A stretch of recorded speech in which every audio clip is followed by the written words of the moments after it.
Saudação de paz, que Deus abençoe as nossas vidas. Estamos aqui em mais uma aula, nesse quarto trimestre, falar sobre a lição de número 3, as abominações no templo. Que abominações são essas? E o que é que tem invadido os nossos templos hoje? Nós estaremos respondendo essas perguntas nesta lição. Deixe um like, se inscreva aí no canal. Que Deus abençoe a sua vida.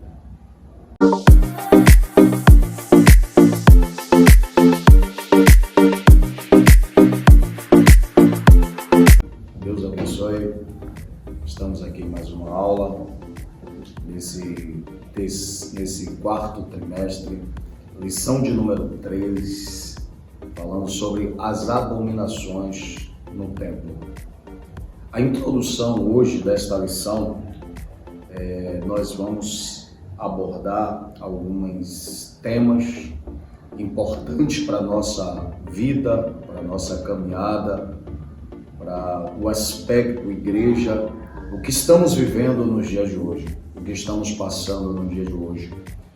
E este livro está registrado, esta lição, a leitura em classe está no livro de Ezequiel, capítulo de número 8, a partir do seu versículo de número 5, 6, aí vai para o versículo de número 9 e logo depois vai para o versículo de número 12, 14 e 16. Essa é a leitura oficial da nossa lição, a qual nós vamos estar neste dia, estamos aqui estudando um pouco, a palavra do Senhor.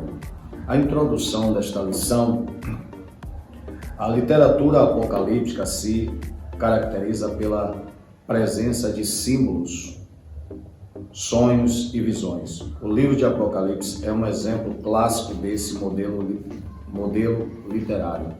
Mas no Velho Testamento, Ezequiel inaugurou esse estilo no Antigo Testamento, quando começa e termina o seu livro com os oráculos de Deus.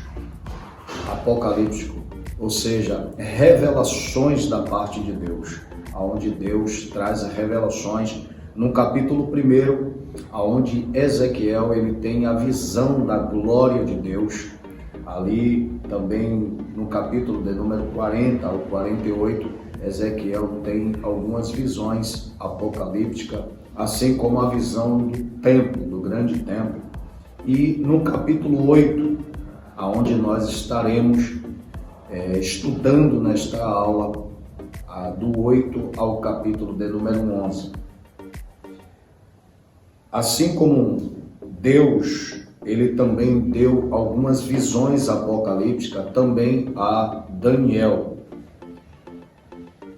Em meio a um tempo de corrupção espiritual no meio do povo, em meio a um cativeiro onde o povo estava vivendo, Deus ele levanta o profeta Ezequiel e o Senhor lhe dá revelações. Mas no capítulo de número 8, versículo 1 de Ezequiel, a Bíblia diz que no 6º ano, no 6º mês e no 5º dia, estava Ezequiel em sua casa juntamente com os anciões, e Deus tomou Ezequiel com suas mãos e o Senhor lhe deu visões. E nós vamos estar abordando sobre a visão que Ezequiel teve. A segunda visão. Por que a segunda visão? Porque a primeira visão que Deus dá a Ezequiel, ela é no capítulo de número 1, a visão da glória. O Senhor mostra a glória para Ezequiel. E Ezequiel, esse capítulo de número 8, faz parte da do mesmo contexto.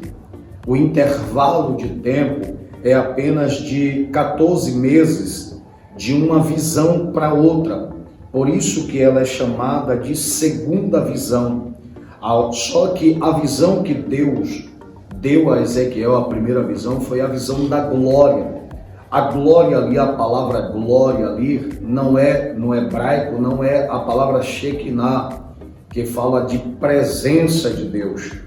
A palavra glória ali, quando Deus mostra a glória a Ezequiel no capítulo 1, ali está falando da palavra hebraica, kavod, que significa peso. É por isso que quando Ezequiel tem esta visão, ele cai prostrado, e no capítulo de número 2, Ezequiel ele não consegue se levantar. O Senhor diz para ele: ponte em pé, filho do homem, que eu falarei contigo.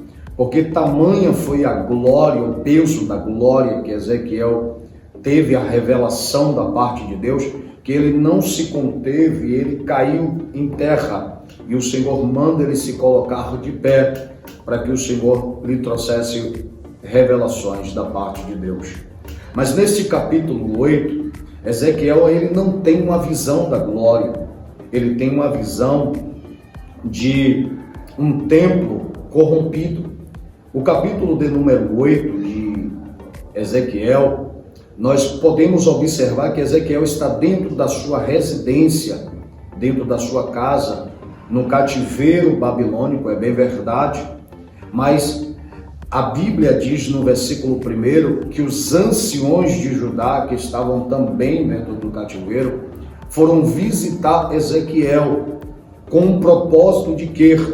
De buscar de Ezequiel o que Deus estava falando para ele. E no momento que Ezequiel está reunido com esses anciões, o Senhor toma Ezequiel.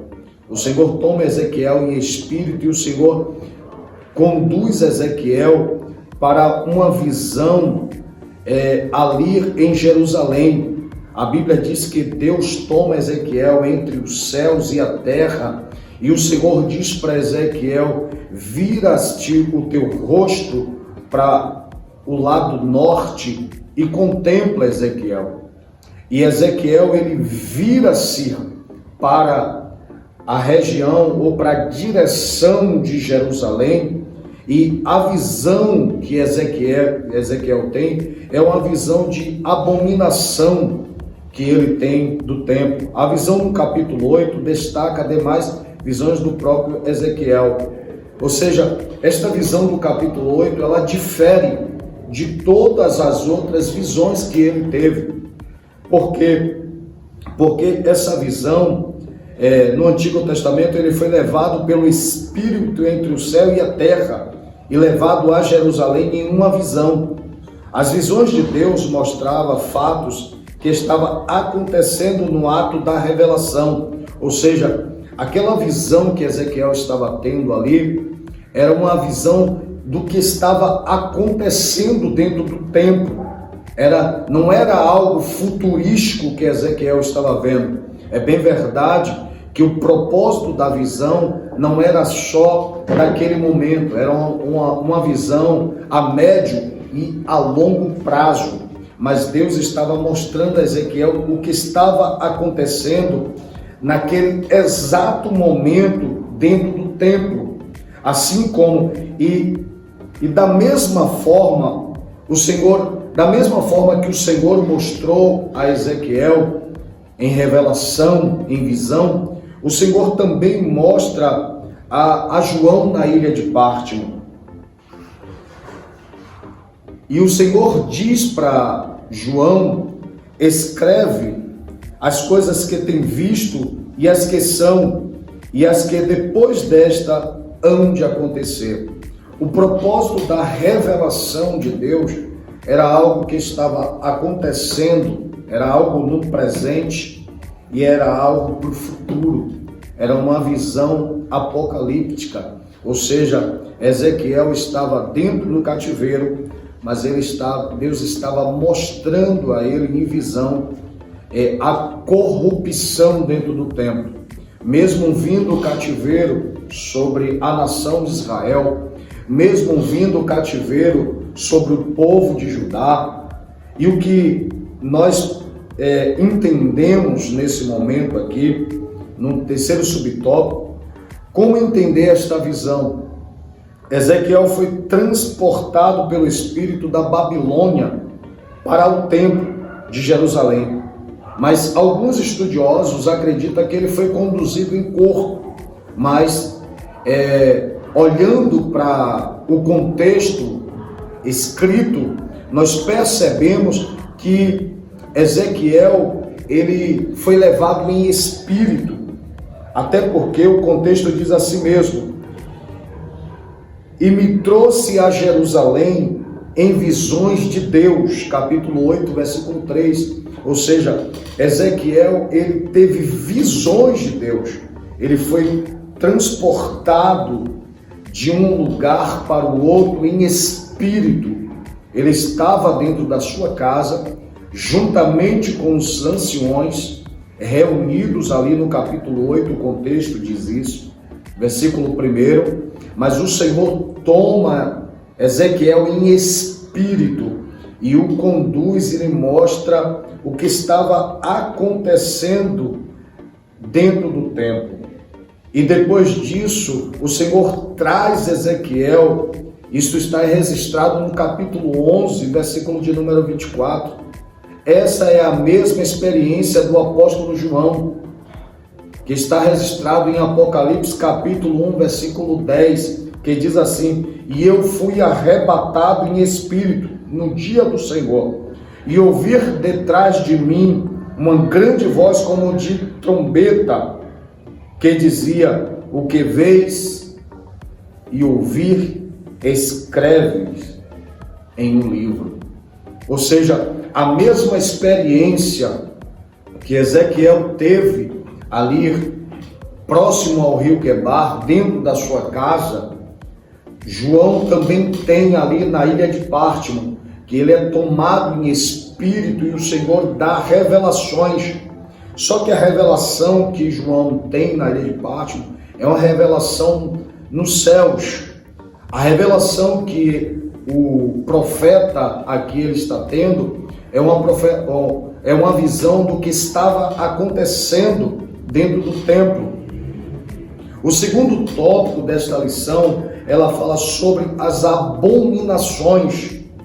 A primeira visão que Ezequiel tem, que Deus lhe mostra, é a visão da imagem de ciúme. O termo ciúme significa zelo, ciúme ardente, ira.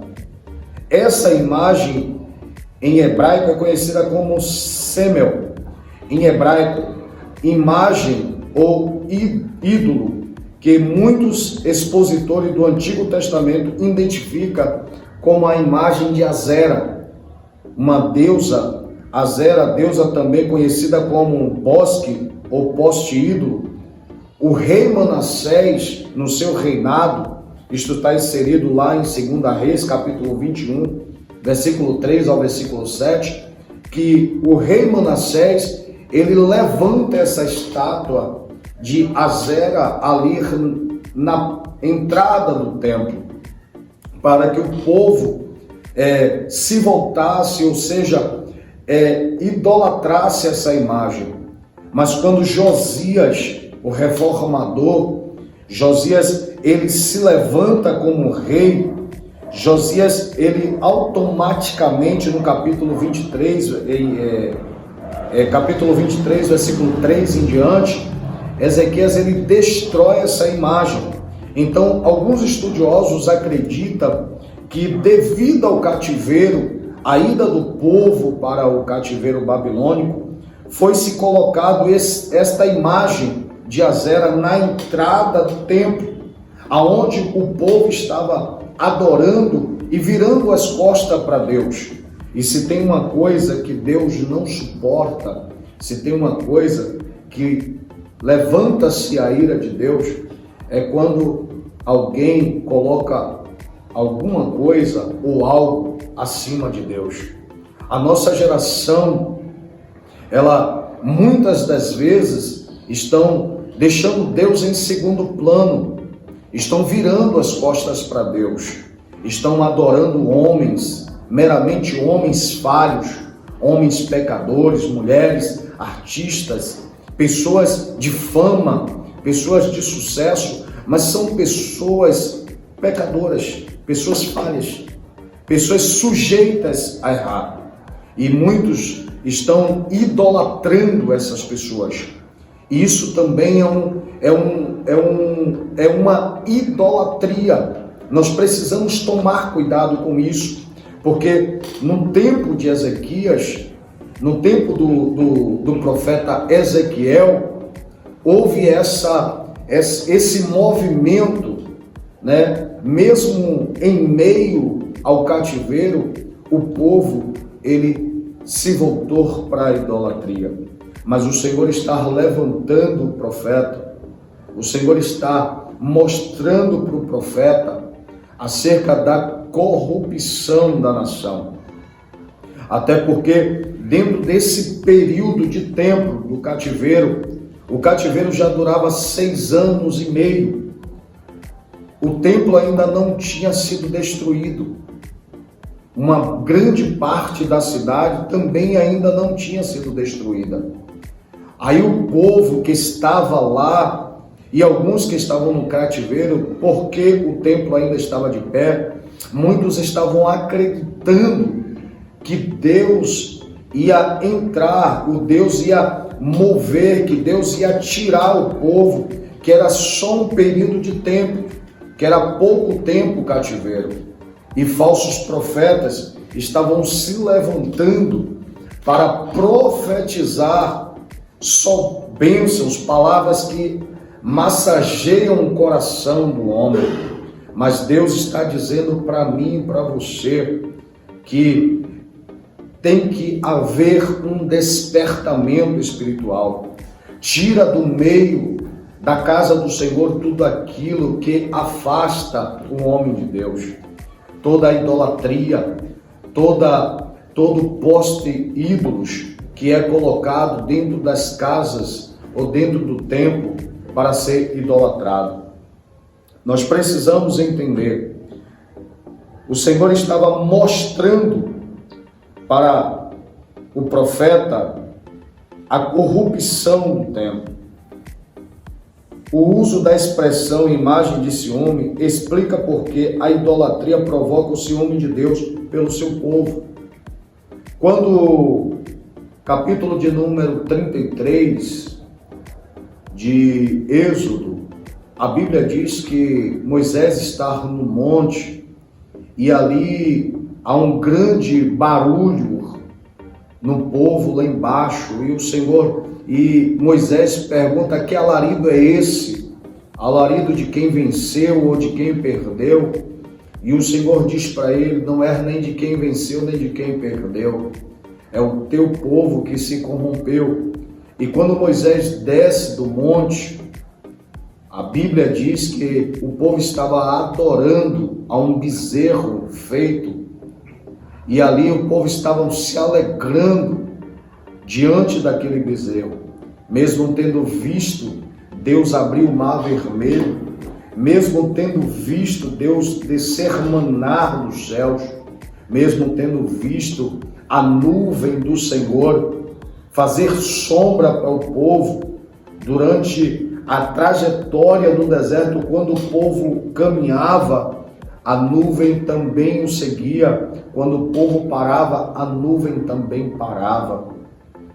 E a Bíblia diz também que durante a noite, em um frio abaixo de zero, num deserto, o Senhor colocava uma coluna de fogo ardente para aquecer e espantar os animais.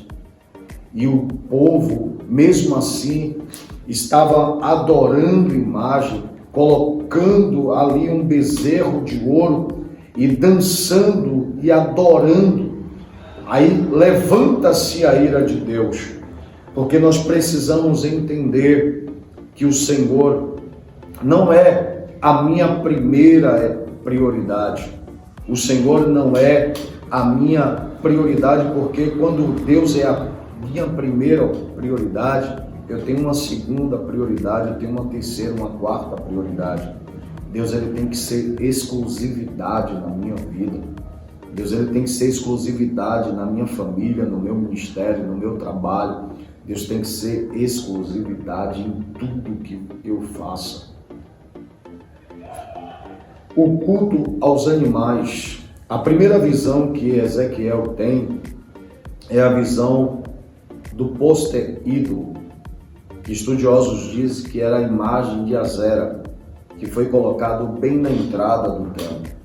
A segunda visão que Deus dá ao profeta ali dentro do templo é a visão de homens adorando imagens e animais, a qual era abominação diante do Senhor.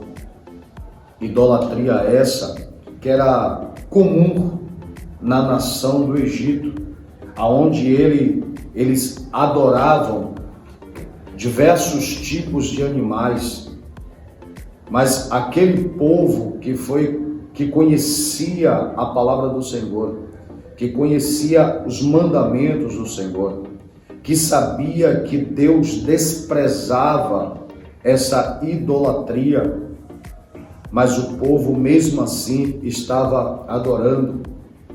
A idolatria aos animais é conhecida como zolatria, ou seja, a adoração a animais. E nós vemos hoje pessoas que colocam alguns animais de estimações, né, algumas espécies de animais, como algumas nações aí adoram, né, alguns tipos de animais, mas tudo isto diante do Senhor é abominação. Essa era uma típica adoração egípcia, que via neles mais que símbolos ou emblemas. Eles os consideravam receptáculos ou forma de poder divino. Ou seja, os egípcios acreditavam que eles eram uma espécie de receptáculo, ou seja, aquilo que recebia da parte de Deus. Nós precisamos entender que Deus, Ele é o Criador de tudo, o único digno de adoração. Quando Jesus foi tentado no deserto, o adversário se aproximou dele e disse: se tu se prostrares e me adorar, eu te darei toda esta glória.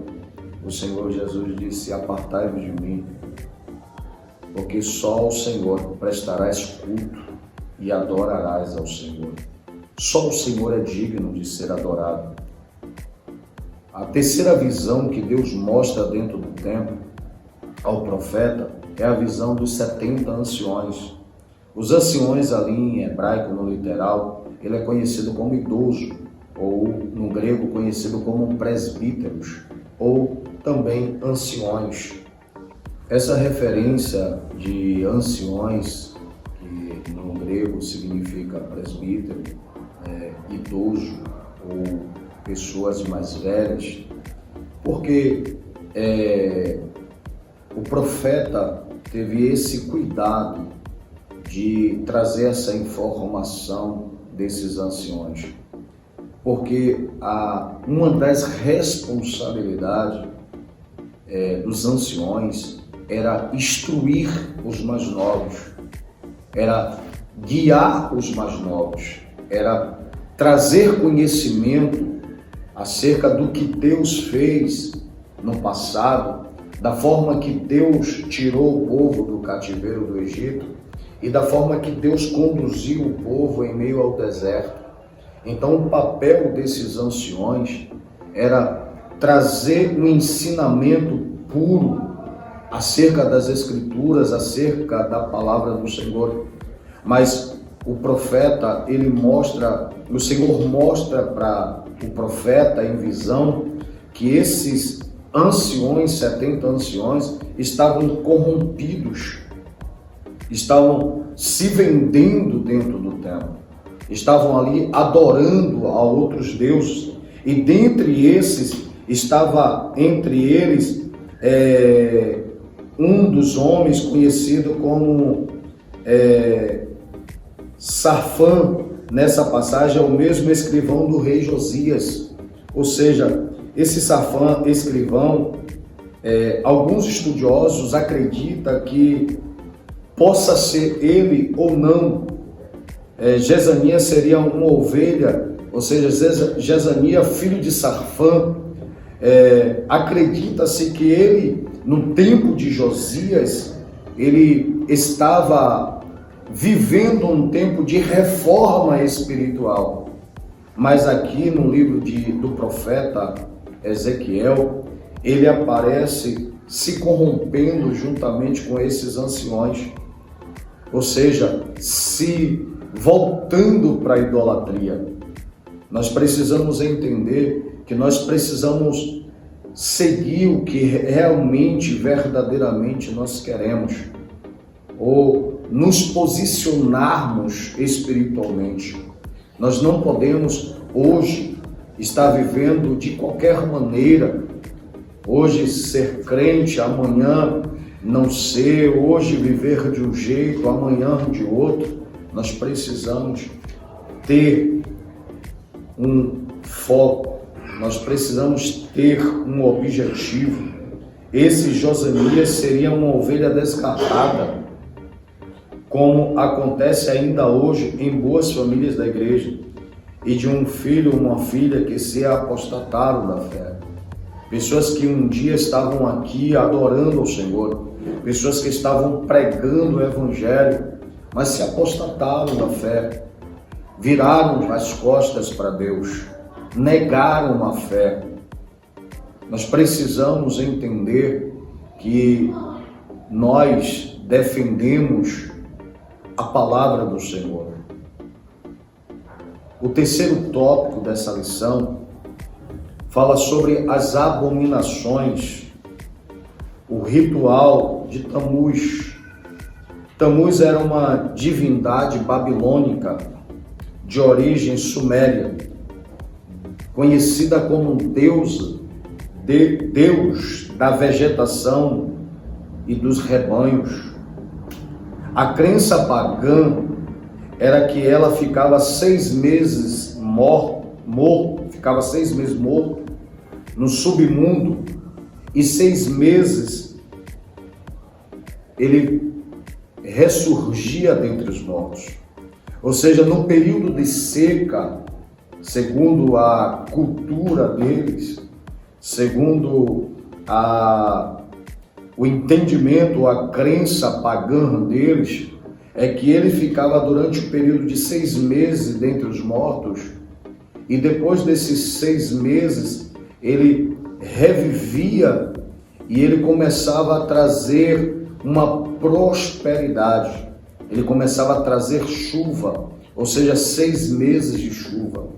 É nesse período aqui que anualmente um ritual de lamento pelas carpideiras, ou seja, durante esses períodos, quando chegava próximo aos 6 meses, no 6º mês, eram colocadas carpideiras para estar ali pranteando, chorando.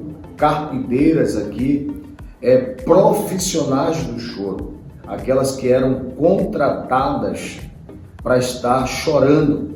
Você observa isso quando Jesus chega na casa de Jairo, que a filha de Jairo já estava morta.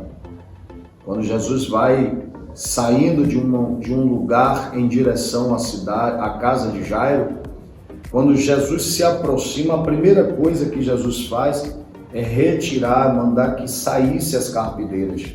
Eram profissionais, era conhecida como profissionais do choro. Eram pagas para plantear, para chorar, para lamentar.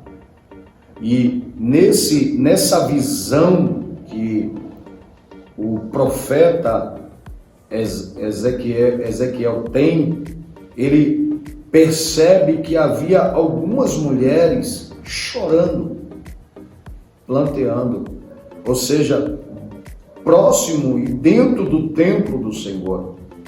Ou seja, aquele ritual, aquele culto, né, de pranto, de lamentação, que o povo oferecia em outras nações, o povo estava trazendo para dentro do templo do Senhor. E hoje não é diferente na nossa geração. As pessoas hoje estão preocupadas em trazer para dentro da igreja entretenimentos. As pessoas estão preocupadas em trazer para dentro da igreja coisas que prendam as pessoas dentro do templo. Tudo isso são cópias das coisas mundanas. Nós precisamos entender e seguir a palavra do Senhor, porque quem transforma é a palavra, quem liberta é a palavra, quem cura, quem gera vida, quem gera transformação é a palavra. Não vai ser um entretenimento, não vai ser um jogo de luzes, não vai ser um culto às escuras que vai mudar a vida de ninguém. O que vai mudar a vida de alguém é pregar a palavra, que é viva, verdadeira, poderosa e eficaz. É a palavra do Senhor. A palavra é que transforma. O Senhor Jesus, quando o Senhor lava os pés do seu discípulo, Pedro diz assim: meu Senhor, eu não permitirei que o Senhor lave os meus pés. O Senhor disse: Pedro, o que eu faço agora tu não entendes. Aí Pedro diz assim: o Senhor disse, se eu não te lavar os pés, Pedro, tu não terás partes comigo. Pedro disse: lava os pés, lava a cabeça, lava as mãos. O Senhor disse: só é necessário lavar os pés, porque vós sois limpos pela minha palavra. O que limpa é a palavra. Não vai ser um entretenimento, não vai ser um evento miraculoso para chamar a atenção, que vai mudar e transformar vidas, porque isso vai ser só emoção. Não vai ser um arrependimento genuíno, não vai ser uma transformação genuína. Assim como aquelas mulheres estavam ali, era uma adoração, segundo eles, a Javé e ao mesmo tempo a Tamuz. Os hebreus, depois do cativeiro babilônico, deram ao 4º mês do calendário religioso o nome de Tamuz, o mês de junho e julho, justamente por causa desse período, né, de chuva que vinha sobre a nação, mas não por causa do Deus pagão que eles serviam. Os adoradores do sol, o Senhor mostra também a Ezequiel, ele viu 25 homens de costa para o templo e virado para o oriente, adorando o sol. Eram uma afronta ao Deus de Moisés. Havia alertado ao povo a respeito dessa idolatria. O Senhor fala lá no livro de Deuteronômio, capítulo 4, versículo 19, acerca dessa idolatria.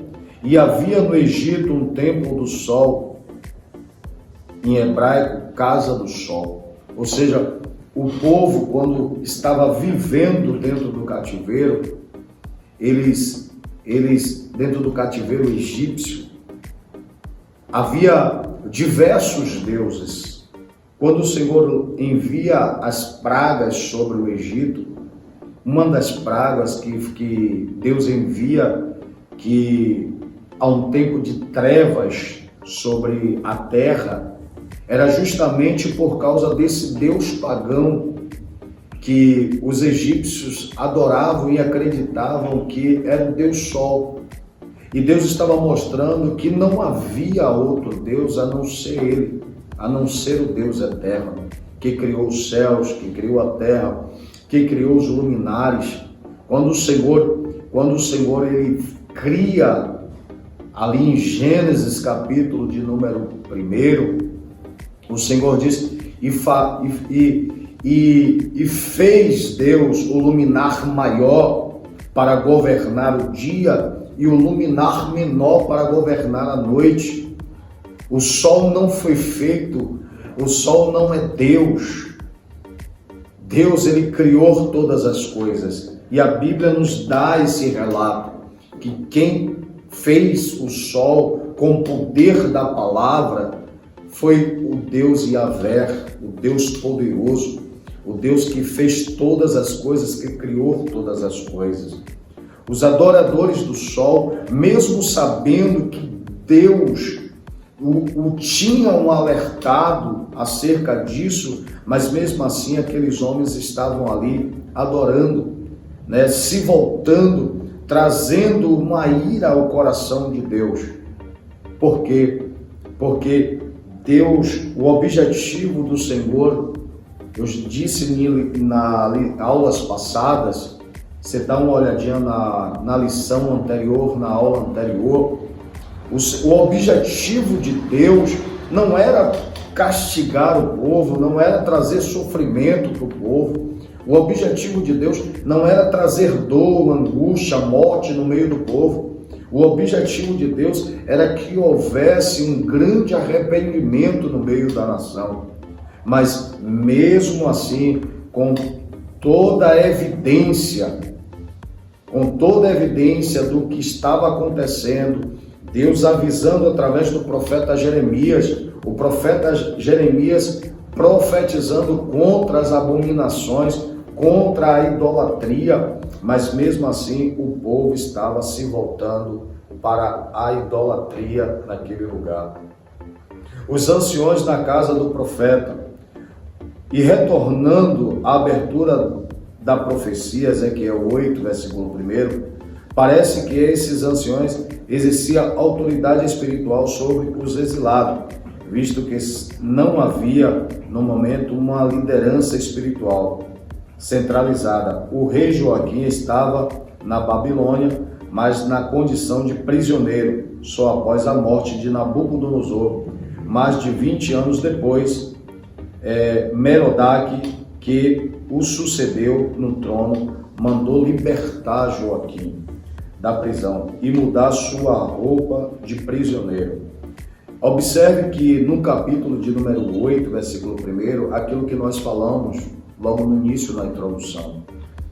Os anciões vão consultar o profeta Ezequiel acerca do que Deus tinha revelado para ele.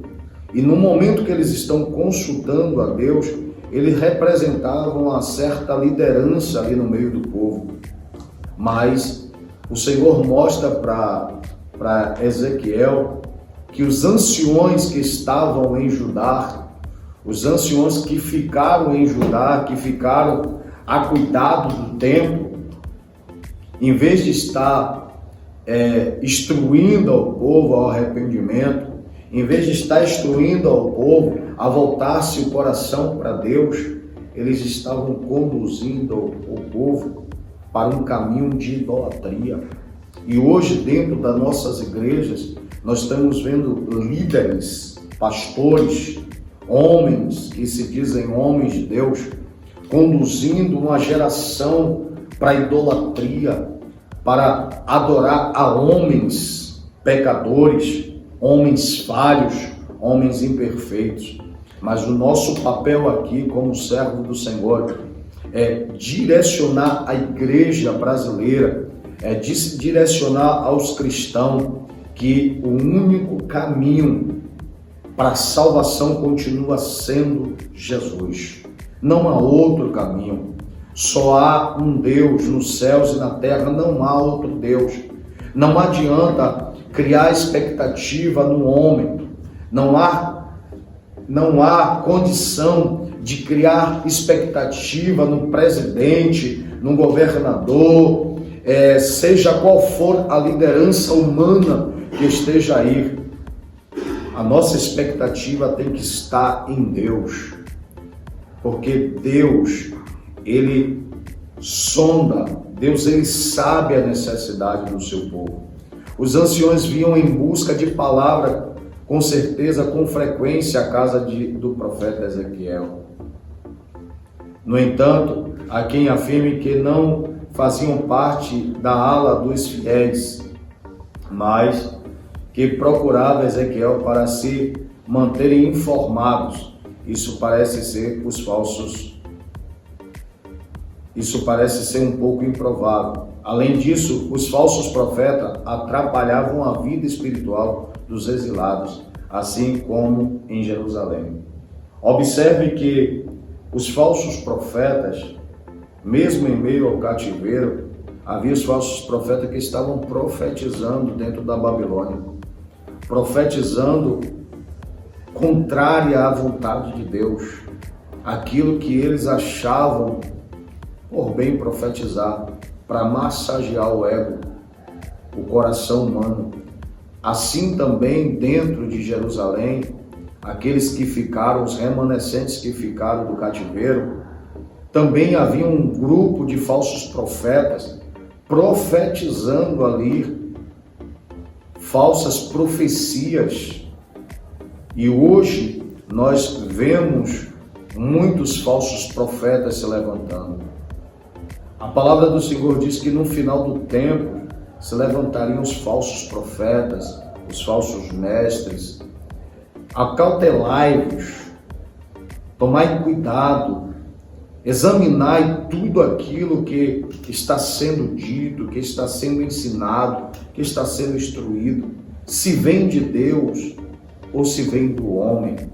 Que nós possamos a cada dia nos apegarmos às Escrituras, à palavra do Senhor. Não é diferente. Naquele tempo se levantaram falsos profetas, falsos líderes. No dia de hoje não é diferente. Vão se levantar falsos, aqueles que abrem a boca e dizem: eu sou cristão, eu sirvo a Deus. Abrir a boca e dizer que é crente, que é cristão, todo mundo pode abrir a boca e falar. Mas nós precisamos obedecer a palavra, nós precisamos colocar em prática aquilo que está escrito. A conclusão da lição, aprendemos com as 4 cenas de pecado cultico, que um Deus santo não tolera o pecado. Deus exige fidelidade do seu povo. O que aconteceu com Israel nos ensina sobre a responsabilidade na santidade com a adoração e o estilo de vida também para os dias atuais pelos crentes em Jesus. Nós precisamos entender que nós temos uma grande responsabilidade de viver uma vida de santidade, de viver uma vida íntegra diante de Deus, nos afastarmos de tudo aquilo que tira a comunhão com o Senhor, aquilo que te afasta do Senhor, aquilo que tira a presença de Deus como centro na sua vida, na sua caminhada. Mas tenha isso em mente, que o objetivo do Senhor nesta lição, mostrando a idolatria, mostrando o pecado que o povo estava vivendo, era com o propósito e o intuito de que o povo se arrependesse e se voltasse para uma vida de santificação diante do Senhor, que vivesse uma vida de comunhão, de inteireza com o Senhor, de aproximação com o Senhor. Que Deus abençoe a sua vida, que esta lição seja bênção para a sua vida, para a sua casa, para a sua família, e que Deus continue te abençoando, continue nos acompanhando nesta lição, nestas lições que virão. Que Deus abençoe, fica com Deus em nome de Jesus.